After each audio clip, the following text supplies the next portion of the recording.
Driving in from New York City, and the roads were a little rough. I'm Andre Robert Lee, a filmmaker. This is Dana Bernard Sanders Hill, all kinds of names.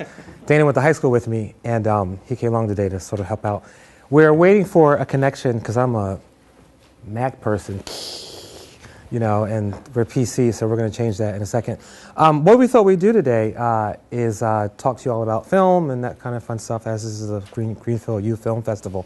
And I'm a filmmaker, and I make, excuse me, I have made primarily documentaries. I started out in the business, like I didn't have this kind of thing when I was in high school at all. Our film component was, there was this huge camera, probably the size of you guys, that had a VHS tape thing, and the way we would edit movies is we would take the tape out and like put it and record it, and then take that out and put it. It was just evil, you know. And so the opportunities you guys have is really incredible. And so my career, I started out, I wanted to be in film, but I was afraid of it. I thought, oh, that's for wealthy people. I can't afford it. It's not an opportunity I can really have. And I sort of avoided it until after grad school. And I went to grad school as a teacher, taught in New York City and East Harlem for a while. It was great.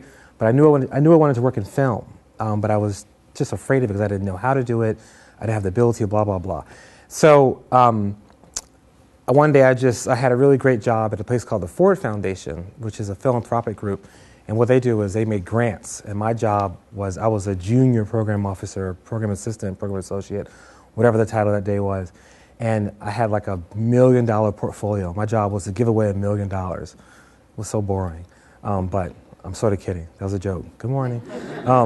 It was great. And while I was there, I had a research project, and my job was to look at how the foundation spent money over the past couple of decades. And the question was, did the Ford Foundation give like one-off grants to filmmakers and companies, and they would get a grant and come back, or were they helping to build self-sustaining institutions? Meaning, was the money they were giving for groups, were they using it to build a big company, or were they just getting money and then coming back and getting more money and keep coming back and getting more money? And the idea is they wanted people to start thinking, okay, take your money, invest, and expand it so you can actually have a better company.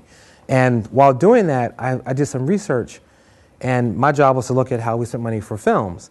And I came across, and I had this whole idea that film is empty and is vacuous, it's not important. I'm all about education. I'm an African-American man. I have to teach. My role is important in American society. They cannot have me, blah, blah, blah. And I came across the film that I had seen in 11th grade. I had seen it as a junior in college. And here I was again in the Ford Foundation. I came across it's a film called Rosie the Riveter. And have any of you ever seen that? Anyone in the room? You should see it. It's a really great film. It's all about how women during World War II basically took over the workforce.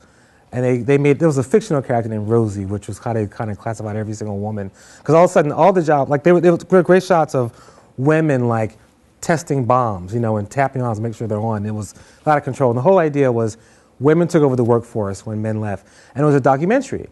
And I was like, oh, wait. Education and film can meet. They can work together. They can be a way to collaborate them. And so I quit like a very high-paying job. I had what people call golden handcuffs. You know, who can, somebody tell me what they think a golden handcuff means, what it is. Yes? Is that like when you have rings that have letters on them and they spell your name? Nice. I like that. That sounds dope, but that's not exactly what it is. It's golden handcuffs. The whole golden handcuffs is more of a concept. It's like you're trapped, but the handcuffs are golden because they're beautiful and wonderful, meaning you're making a lot of money, but you're not. What do you think, Flyers? You're trapped in money.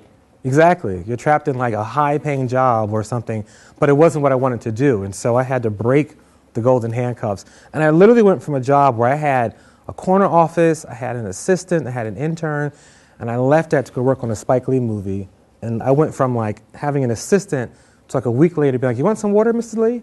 You know, that's what I did because I wanted to learn about film. And film was the kind of thing where film was unforgiving, and they didn't care that I had a whole career and had graduate degrees. All the people who had law degrees, et cetera, they were on the bottom of the set, like starting at the beginning. And so the movie was a film called The Best Man. You ever hear of The Best Man?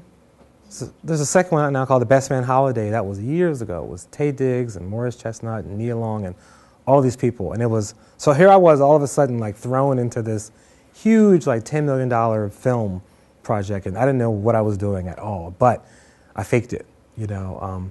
There's a phrase in Hollywood, which I don't like to advocate, but it's kind of true, and it's lie until it's the truth, you know. So, and that comes in the line of like, do you have your budget? Yes, I have my budget, you know, but you don't have your budget.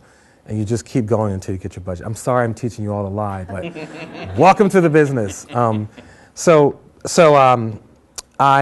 did that for a bit, and that was amazing. And after that, I went and took every single job I could possibly get in the entertainment business. I was like, I want to learn as much as I can. And there's a phrase that I use to describe myself. It's a great word. Use it. Autodidactic. Anybody know what autodidactic means? Yes. Self-educated. Woo! What's your name? Amanda. Work it out, Amanda. Yeah, I know, right? Woo. My old eyes. Work it out, Amanda. That's great. Self-educate, self-taught, autodidactic. Like I had a graduate degree in education. I went to all this school, but I went on set and I was like, okay, how do you operate a camera? How do you organize a production? How do you put a budget together? And that's what I did. And one of the craziest jobs I had was working on. Do you guys know who Shania Twain is? Anybody? I kind of knew she was. I didn't really know. This was when she had her first big hit, that "Man, I Feel Like a Woman." Let's go, girls! Like that's the song. And yay, technique people. And I had to work on that video, and it was 18 hours straight of that song blasting at top speed in a room this size. 18 hours straight. But we're getting a technical setup here. I think you can make it. Here's my adapter. And I figure we go into, here's a chumpy chump. What's it? Is there another? Yeah, there's another rocket. So I want to show you guys a couple of videos and a sort of debut, a short film that Dan and I made. Are we getting married? Excellent, thank you. So film, worked on that Shania Twain video, and on that film I was doing what's called craft services. Who knows what craft services is? Anybody? Springfield ski, or you know? Like catering? Exactly. Craft services is like the food, and this is my first. I didn't. When I went to the job, I didn't know what craft service was. My friend was like, "Just you got to take care of the food," and I was like, "All right." And I remember the moment. Shania Twain. It was 2 a.m. in New York City, and Shania Twain wanted edamame, and I didn't. At the time, I didn't know what edamame was. I was like, "Eda who?" You know, I was like, where does she live? I didn't know what edamame was. And so I had to go out and get it. And I ran around. This is 2 a.m. Luckily, it's New York City, so things are open. But 2 a.m, I'm running around in this like van looking for edamame. Sweet. I'll set it up. That's good. Okay, yeah. Thank you so much. It's extended right now. It's not. Oh, really? That's what I was trying to go into.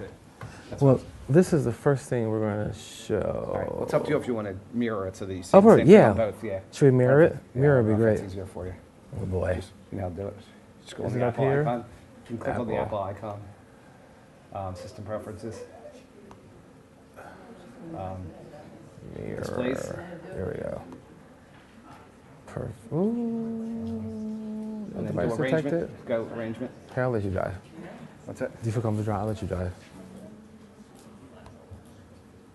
Perfect.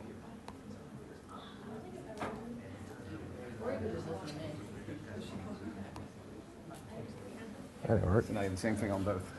Okay, great. Thank Probably you. easier to navigate around. Yeah, if you look right. at here instead of up there. Thank you so much. Excellent, And excellent. you should have audio too. Well, I'm going to test that just to make sure. I thought I heard a click when I plugged it in. So.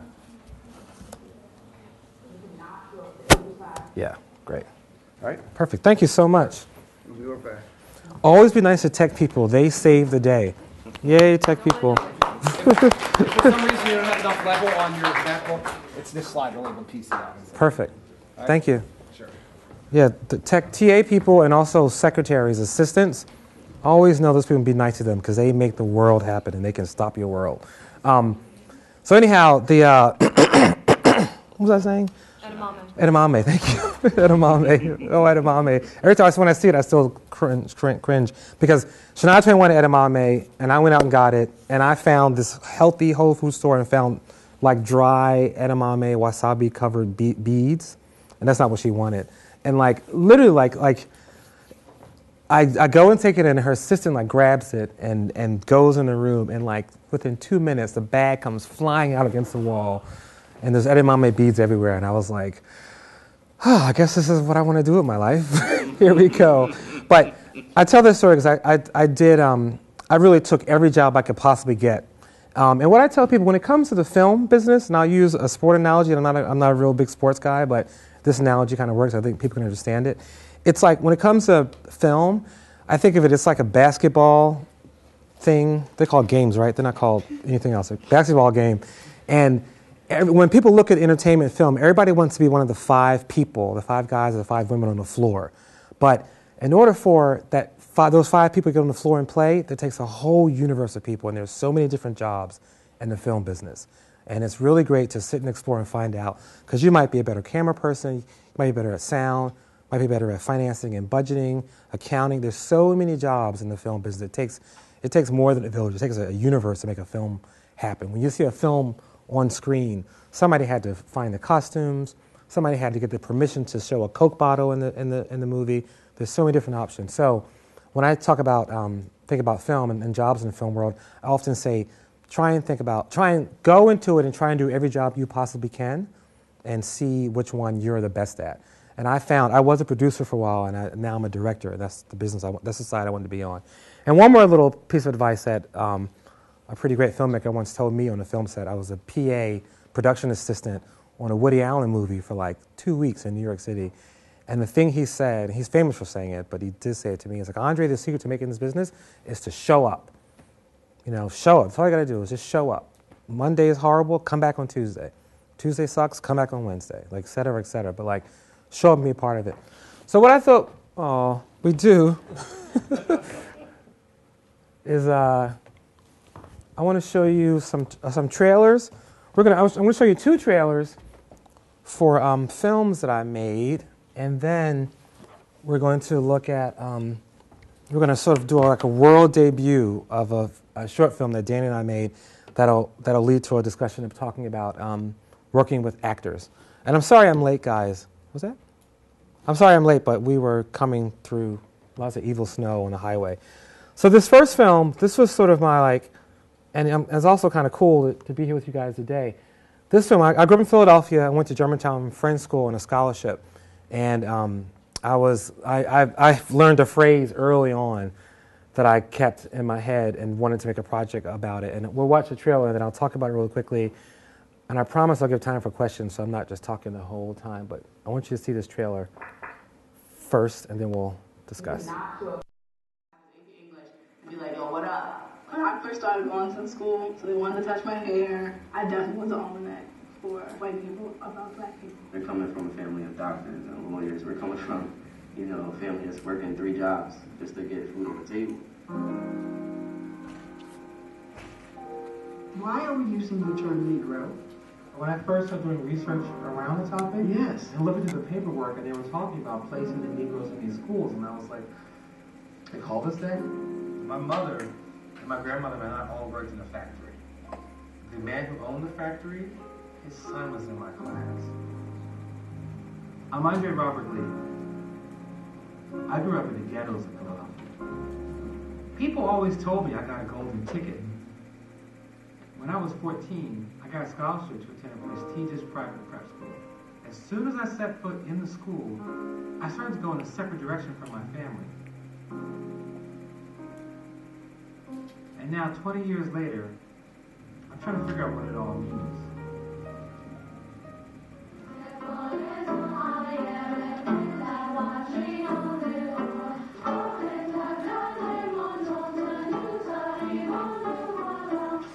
When you're pushed into a school and told to start thinking differently and act differently, everything has changed. You're like told, this is what you were, this is what you've become.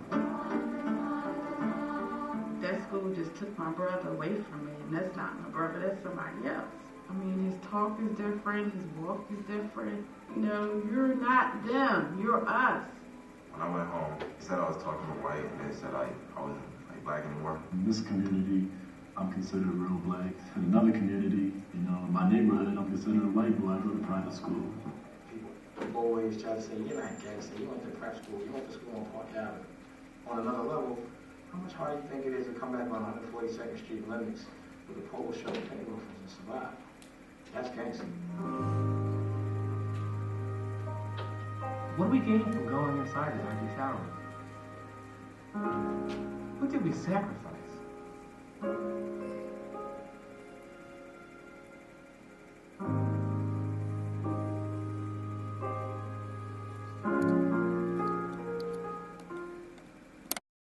Excuse me, that's a documentary that I made, and this, I'm psyched to share some news with you guys. You'll be the first audience that I will ever tell this to. I haven't told most of my friends.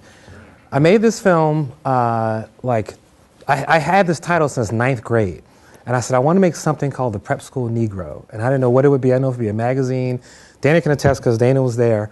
And I didn't know if it'd be a magazine, a book, or something, and I was working on a film down in Baltimore once. I was like, you know what, it's a film.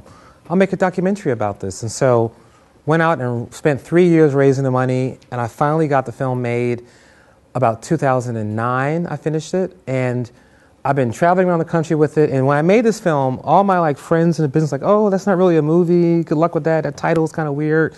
It's kind of like a niche-y film where anybody want to see it. And I had this thing of I'm making my film. This is my story I want to tell. And I had everyone telling me no, and I heard lots of no's. And so I didn't get into I got into 3 film festivals, and I know people who run Sundance. I was like, oh, come on, hook me up. They're like, well, it's no fit. Networks turned me down, et cetera, et cetera, et cetera. But just yesterday at 12:30, PBS just offered us a national distribution.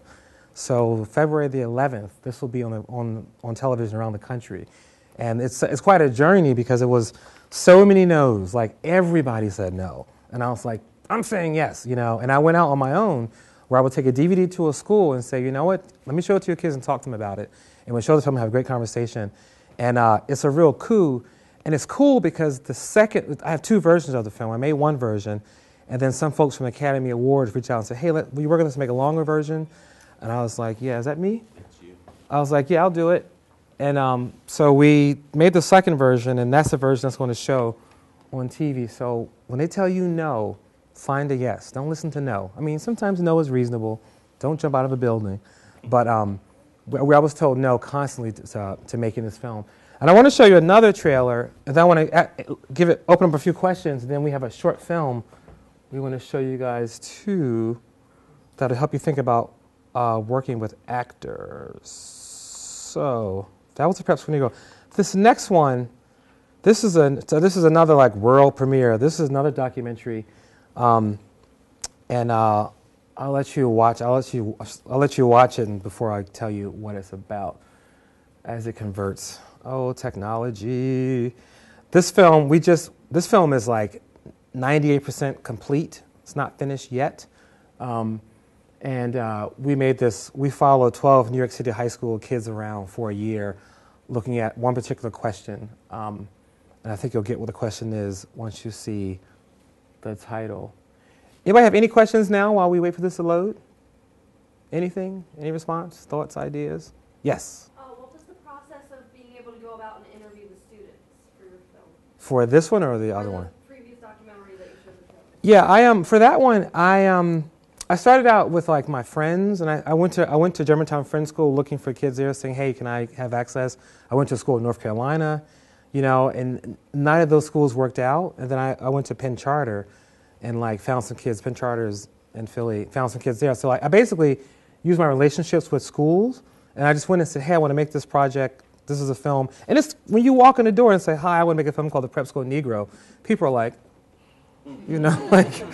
good luck with that, But luckily, I just had enough credibility, and I think people respected and listened that they sort of jumped in. So I just went through my relationships first and talked to folks to get their feelings and ideas, and just went into schools. Was there a hand back there? I saw. Yes or no? No? No. Yes. What drive do you keep getting your idea out, no matter how many people rejected your idea? And if you That's a great question. What drove me to keep going, even though people were saying no, no, no? I don't know. I think it's a mixture of, I worked at Miramax Films for a long time. Do people know who Miramax Films? is. Now they're the Weinstein Brothers, Weinstein Company. I worked there for a long time, and Harvey Weinstein used to say, it's always important to surround yourself with people smarter than you. For him, it's not so hard. I didn't say that. But the idea of finding people that you need to have people in line that can tell you no, that you'll listen to, and you need to have people that will support you and understand what you're trying to do and get behind your drive. So that moment when you're like, I can't do this is too hard, I don't have any money, I just can't do it, you need to have people in place to say, yes, you can, and you're going to do it. So I think it was the number of people that I had around me who were committed to the idea, and also just a crazy resilience. I wouldn't take no for an answer, and just sometimes you just like a dog with a bone, and you just go and go and go and push. Because you really to do this stuff, you got to be a little crazy.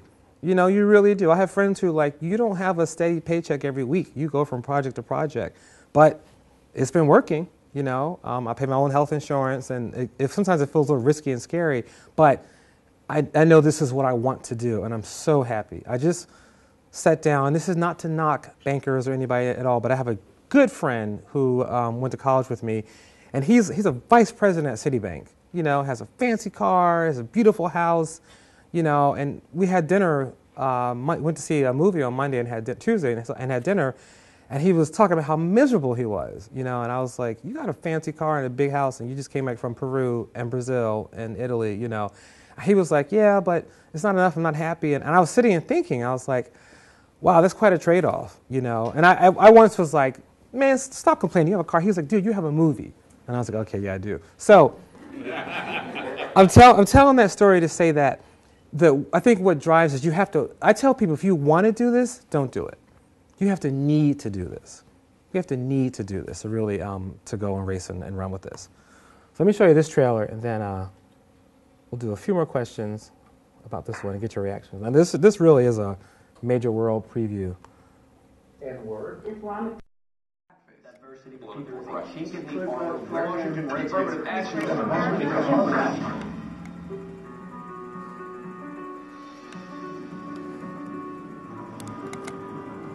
heard him behind my back say, oh, we better hide everything before the nigger steals everything. This one kid said to me that, oh, I thought all Asians are supposed to be smart, what's wrong with you? It's very popular now for white kids to say the N-word. I'm one of the bigger black guys, so when I get in the train, I get looks. Talking about racial issues can be really uncomfortable, and I think there's that kind of awkward, uncomfortable, thing around it. How many people in your classrooms have had diversity days in your school and things like that? This workshop is not about any of that. Race has always been there. People need to see that. Instead of ignoring it and trying to be like, there's no segregation, there's no slavery. It's still here though, and people need to know.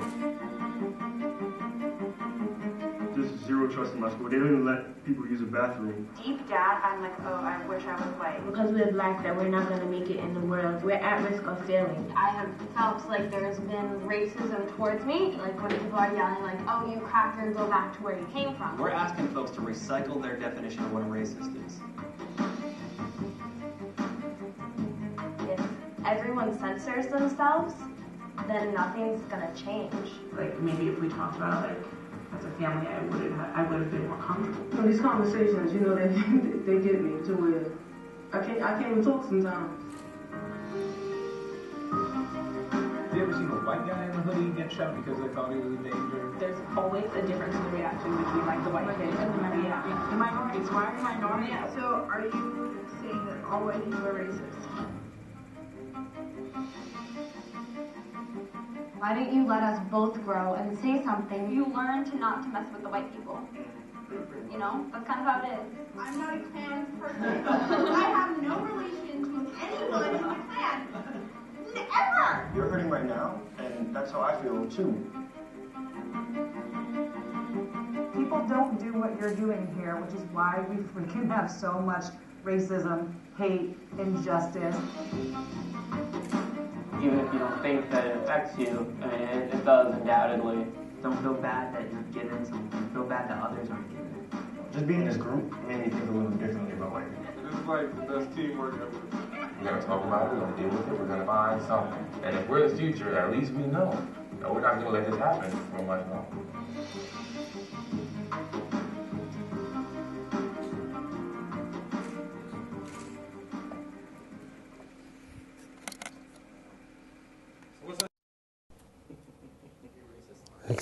It's about racism. It's called I'm Not Racist, Am I? And how that film came to be. This school called the Calhoun School in New York City, they got a grant from the Kellogg Foundation to explore the question of what is racism and what does it mean and how do young people experience it. Because the whole idea is like, kids are probably sick of adults talking about these topics, and what are kids experiencing? What are they viewing? So we found these 12 kids in New York City who all volunteered to take part in this really heavy conversation and took them through some really intense workshops. And the whole idea was, we were not looking to find like racist kids. We were looking to say, you know what, guys, this is your world and you'll be managing it and controlling it. How are you dealing with this topic that is still part of our society? And that was kind of, it was intense. And we haven't released that one yet. It just is like 98% done. We're waiting on like this celebrity endorsement. But that's kind of it. Any questions or thoughts or response or ideas? Yes? What kind of budget did you have for each of those productions? Yeah, great question. For the Prep School Negro, the budget I had was $675,000. You know, and that was spent over. Our production took a long time. We had this editor who was a really incredible editor who like left a project in the middle to go work on Barack Obama's documentary. Like it was kind of at that level, you know, and a really great team. The two producers were this team making group, Heidi Ewing and Rachel Grady, and they did Jesus Camp, Boys of Baraka, Detropia, like real intense people. So because I was a first-time filmmaker. I had been producing, but I had never directed. So following the Harvey Weinstein model of surrounding yourself with people smarter than you. Like, if you want to make a film, if you want to be a filmmaker, you don't know how to make a camera, you don't know how to edit, that's okay. Find somebody that does and partner with them and figure it out. You know, I'm not the best drawer in the world, but I can find people that can help me do storyboards and can draw them out and take my concepts and ideas. And this one, we only had $275,000 to do that one. And I say only, you know, but we had 12 kids that we took on trips and had to do workshops and had to feed and camera crews. And when you shoot 12 kids, you need like 3 cameras and 12 mics. So, excuse me, the prices went up. How much time do we have for this session? We go until 25 after? Yes. Oof. Okay, then we're gonna watch another little show from, who in here has heard of Doctor Who? Yes. Okay. Dana and I are total Doctor Who Whovians, and this is. Well, no, you're the Whovian. I was the Whovian, and Dana fought for all. Dana's a Trekkie. God, we're so cool up here. We're Whovians, and now he's a converted. He's converted. So this is how you think how to work with actors. I'm sorry, I'm rushing through this. We got this idea. I needed a film that showed I could work with actors because these documentaries were real stories, and it's not scripted.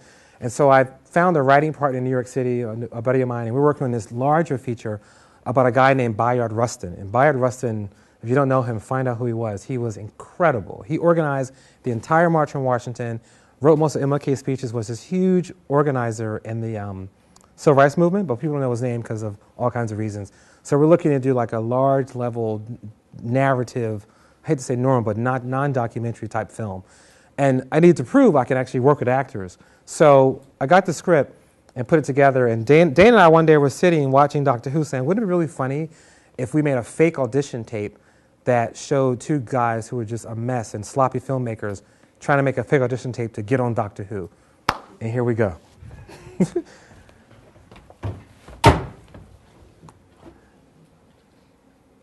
So now this really hasn't played anywhere except online. Oh, come on. All right. Can the lights go down in here? I'll take that as a no. Are you guys ready for the world premiere of Who's Running?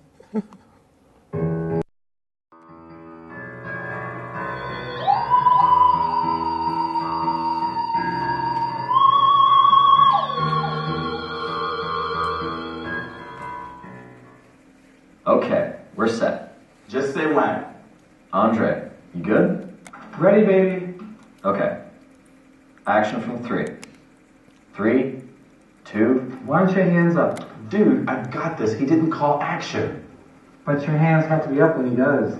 Absolutely not. A weeping angel moves in sudden gestures. I'll suddenly gesture my hands over my face when he calls action. Whatever, man. Don't sabotage my tape. Can we start? 3, 2, action. And that was suddenly? He could have called action twice. You go ahead, throw me off again. Don't ever interpret countdown to action. Come on, director. Man, go again and put your damn hands up.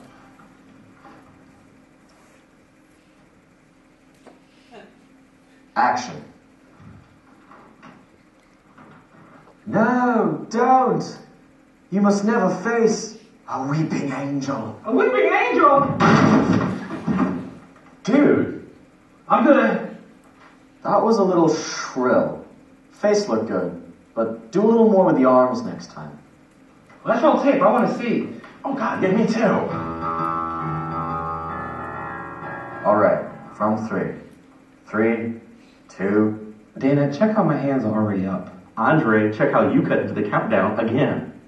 Guys, action. No, don't! You must never face a weeping angel. You mustn't face the weeping angel. If you face the weeping angel, you'll be time traveled. You could be killed. Don't look. Don't make eye contact. Fool, what are you doing? I just time traveled you. You're somewhere in the 40s right now. Please, I did fine. If you were a real weeping angel. A real weeping angel? I stayed in character. You did. This is an audition tape. I stayed in character. You did not. You're not in character right now. I stayed in character then. You're not. You did not. Please. You're not in character. What do you think? Eventually you'll stop. Just let him work it out. Just let him work it out. From 3. 3, 2. Dude, you're on my... Just... No. Should I come back when you guys are done? Action. Good morning. My name is Andre Robert Lee, and this is my friend... name is Dana Sanders, and we are so pleased to be sending you this video. We truly hope that what you see will inspire you to invite us to appear in an upcoming episode of Doctor Who as extras. Mr. Moffat, my friend and I are lifelong fans of your program. We know every episode by heart, and we can't wait to see the direction you take this show this coming Christmas with the generation of the 12th Doctor. Not that we're looking forward to Matt Smith leaving. He's been terrific, especially considering that he had to follow David Tennant. He was just... One of the aspects of your show that we've always thought as a real staple of the show is the focus you give to the extras, the common folk. They run in fear from whatever villain is giving the Doctor a hard time that week. It is the best use of extras that science fiction has ever offered. It would be so much more gratifying to run from your villain than, say, someone threatening the Enterprise or some evil droid from the Death Star. True statement. And in that spirit, we prepared a video presentation that demonstrates both our appreciation for these roles and our abilities to effectively execute in them. So without further ado, That's the scene.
you want a cup of tea? Oh, that would be great. Right? Yeah.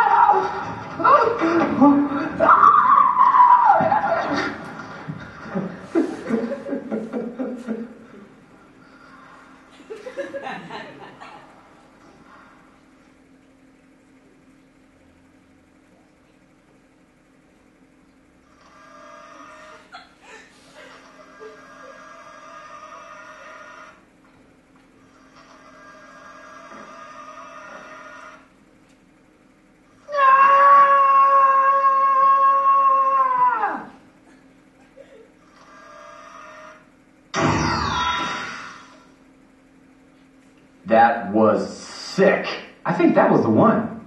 Do you guys want to like rig me up with some ropes and have me like float at him? Yes, duh.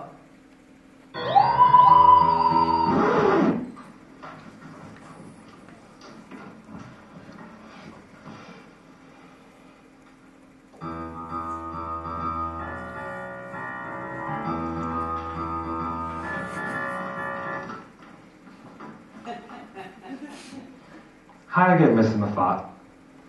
Thank you for your time so far. I hope you're impressed with our tape. Again, I can't reiterate enough the thrill it would be to be part of your production. Since I have you, I wanted to just offer or suggest that as you make preparations for the 12th Doctor, I'm assuming that you're going to be looking for a new companion. I'll be sending you a separate tape where I reenact scenes from the show's modern premiere, Rose, as the titular character, Rose. Obviously, I've taken some creative liberties considering that I'm not a young white British woman, but along with the performance, I hope you'll be impressed with my creative approach. I look forward to your most favorable response.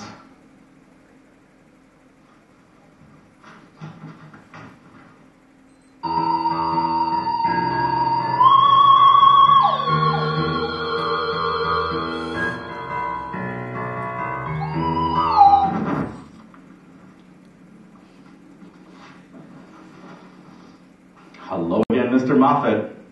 I'm sorry, what's that? No, not at all. I don't want to keep you from mailing me my offer to appear as an extra in Doctor Who. But I did want to drop a little nugget in your ear while I had your attention. Matt Smith is leaving. It's all over the news, and sir, let's be candid. Your stakes are high. According to the Time Lords, the 12th regeneration will be among the last that the Doctor has. You're nearing the pinnacle. It's time to spice things up a bit.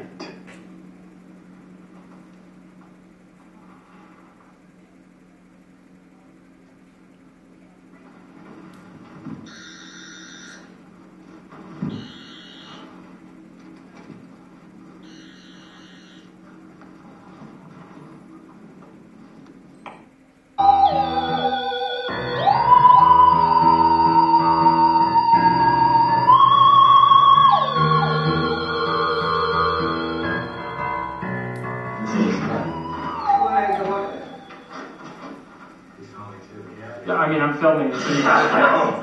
And everybody say exterminate, exterminate. Smiling to your bud. Great. Awesome. And I got the camera in the picture too.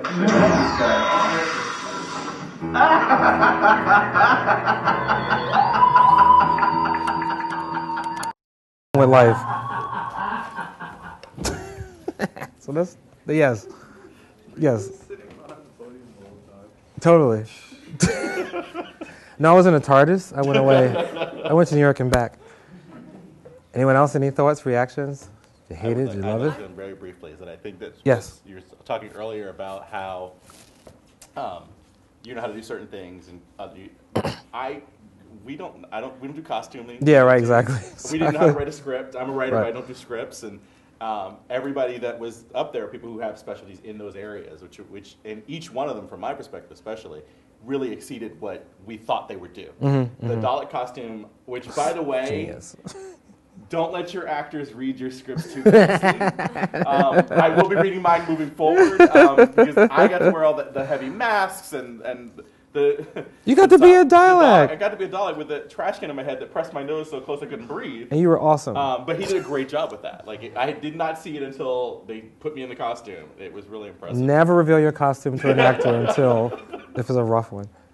Yes. How much was the budget of the film? Did we have a budget? Yeah, I don't think we have one. You know, it's in case we didn't have one. There was a little bit of money spent. Like love. I basically I had a bunch of friends that had like a camera in Philadelphia, and I brought the camera from Philadelphia. The house we used, our friend, the guy Matt, who's on his knee, he made all the costumes, did all the food. We used his house. I found the director of photography who wanted something on his reel, and I was like, well, I got a short film you to shoot. The guy who wrote the script is a buddy of mine who wants to work with me, so he wrote the script. Like, there was a little bit of budget, but it was nothing. The editor was a friend of mine who I've known for 20 years, who's like, I don't know how to edit these things. I'm like, yeah, you do. And he edited. He did did all the original music for it. And we sit down. So it was a lot of love and a lot of being nice to people. Yeah, Amanda, do you have another question? I just thought it was kind of cool. You used the same sound effect that I have that I used for my very first show I directed. Oh, nice. So, the shot. Yeah, we're sound effect brethren. Bring it out. Who'll be in tonight? Anyone else? Anything?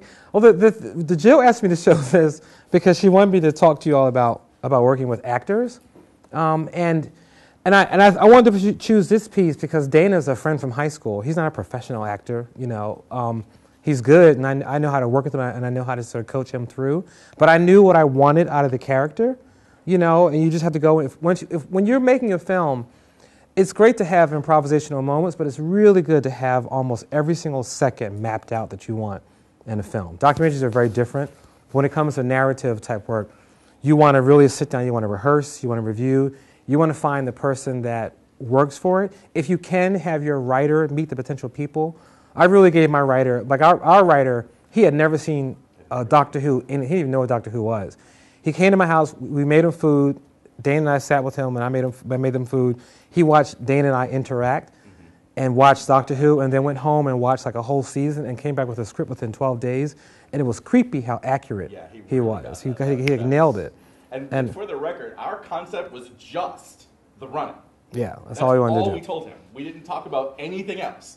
We didn't expect there to be anything else in the film but us running. That was it. Yeah. So that's how good his script was. That Yeah. was not what we had planned in concept, but it was excellent. And he came up with the idea for the dialect, the Dalek. And I thought, when he described it, he said, like, he'll be in a trash bag with a trash can on his head. And I was like, that sounds perfect. And I showed it to Matt. And our friend Matt, our friend Matt designs hotels. Like, he's building a hotel in Moscow, one in New Mexico. And I was like, if you can do that, maybe you can do the costumes for our short film. And he did it and killed it. So we do have to wrap up. Anybody have any burning questions or needs or ideas? I'm sorry to be late and rush through it. Yes? Where did you film that The doctor, who's running? In my friend's apartment in Queens. Like I knew he had we checked out two places. One place that was kind of run down, and his place was a little kind of too fancy. But we thought it would be really funny to have it in that space. Like we didn't really rebuild anything. Like we kept all the artwork up, all the pieces around. Matt is because his job, he gets all kinds of crazy $100,000 pieces of art, and we kept them in the background. It was really funny to have these two dorky guys running around. And there are also like lots of intentional. Sorry, I'm claiming it. Lots of intentional mistakes in the short. Like you saw the piano playing, you see Dana's hair switching a few times. It's actually kind of funny it's funny because we filmed obviously more than one set. And when I put my hair up, the director said, no, just it's fine. I'm like, but you won't be able to. That was perfect. The editor didn't realize he'd used two different cuts. Right. Until after we watched it the first time, we're like, oh, that's brilliant. Keep it. He's like, oh yeah, okay. Perfect. Yeah. Mistakes are great. Yeah, it was a lot of fun. I will say that. Yeah. And it took a lot more.